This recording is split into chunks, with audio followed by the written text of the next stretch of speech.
तुषार गांधी जी हमारे साथ मौजूद हैं। साहब, मैं सीधे आपके पास आते हुए, चूंकि आपने कहा कि गांधी को बदलने की कोशिश की जा रही है, क्या इस तरह का बदलाव सिर्फ इसलिए किया गया कि गांधी हिंदू मुस्लिम एकता के पक्षधर थे और ये बातें कट्टर हिंदू समर्थकों को रास नहीं आ रही थी, या फिर जो बातें अभी सकलानी साहब की ओर से कही जा रही हैं, या इसके पक्ष में जो लोग बातें कह रहे हैं कि समय काल परिस्थितियों के हिसाब से बदलाव होता है और उसी बदलाव के तहत ये फैसला एक्सपर्ट कमेटी की राय के आधार पर किया गया है? तुषार जी,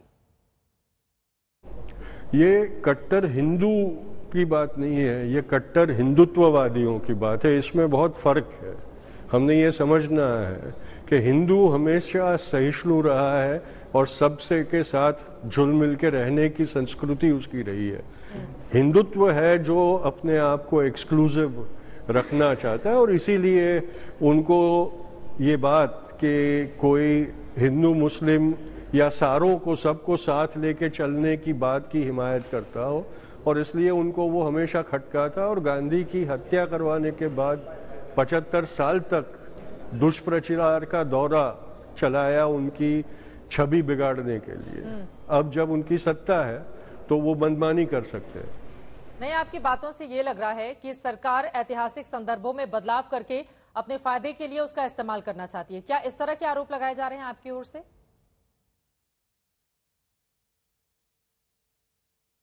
आरएसएस के फायदे के लिए और उनको नुकसान ना हो, ये मंसूबे से ये काम किया जा रहा है, क्योंकि जो असली इतिहास है वो उनके लिए नुकसानकारक है और उसको वो लोग दबोचना चाहते हैं, बदलना चाहते हैं, छुपाना चाहते हैं। ठीक है साहब, हमारे साथ बने रहिए। बहुत सारे और भी सवाल हैं जो आगे मैं आपसे पूछूंगी। मोहसिन रजा साहब, सीधे आप सुन रहे हैं तुषार गांधी को, उनकी ओर से जो आरोप लगाए गए हैं, आप लोगों की मंशा पर सीधा सवाल खड़ा किया जा रहा है। जवाब दीजिए उनके आरोपों पर आप।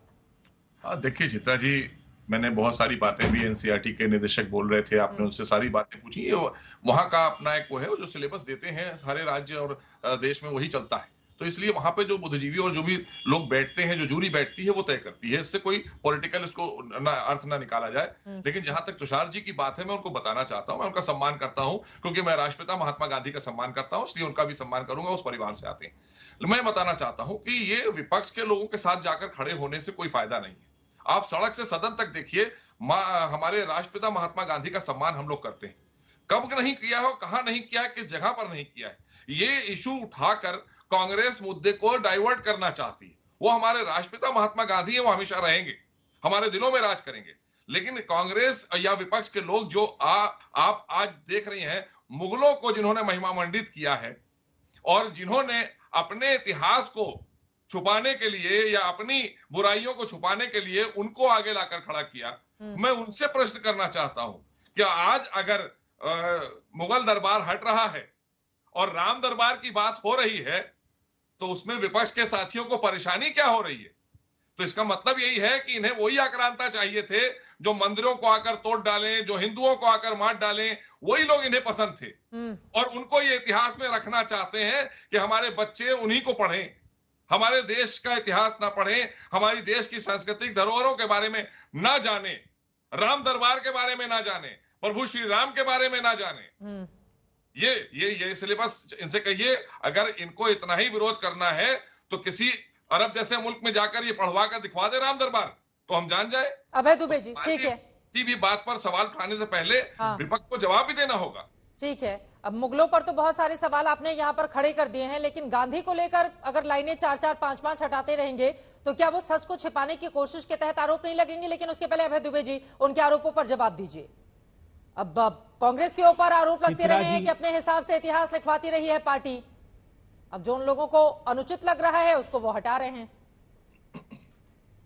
चित्रा जी, जो इतिहास रच नहीं सकते वो इतिहास में छेड़छाड़ करके खुद को दर्ज कराने का दुस्साहस कर रहे हैं। जो खुद काम करके नाम नहीं कमा सकते वो नाम बदलने की राजनीति इस देश में कर रहे हैं। मैं तो शुरू दिन से कहता हूं कि महात्मा गांधी का दृष्टिकोण नहीं, इन्होंने सिर्फ प्रचार के लिए महात्मा गांधी का चश्मा उधार लिया है।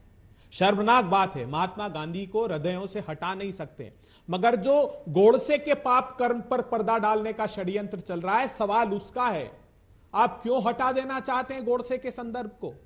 मैं पूछना चाहता हूं, और ये सिर्फ गोडसे का प्रश्न नहीं है, ये सवाल इस बात का है कि पहले दिन से भारतीय जनता पार्टी की आज की मानसिकता, और ये कह रहे हैं इतिहास में लिखने की बात, तो क्या लिखोगे इतिहास में? अगर चलिए महात्मा गांधी को आजादी के आंदोलन के इतिहास से मिटा दोगे, पंडित नेहरू को मिटा दोगे, बाल गंगाधर तिलक को मिटा दोगे, गोखले को मिटा दोगे, तो दर्ज क्या करोगे? श्यामा प्रसाद मुखर्जी को आजादी के आंदोलन में दर्ज करोगे? बताओगे इस बात को कि वो फजलुल हक के साथ जब भारत छोड़ो आंदोलन 1942 में चल रहा था तो पाकिस्तान का प्रस्ताव पढ़ने वाले के साथ सरकार चला रहे थे और सदन में यह प्रस्ताव पारित कर रहे थे कि आजादी के आंदोलन को कैसे कुचलना है?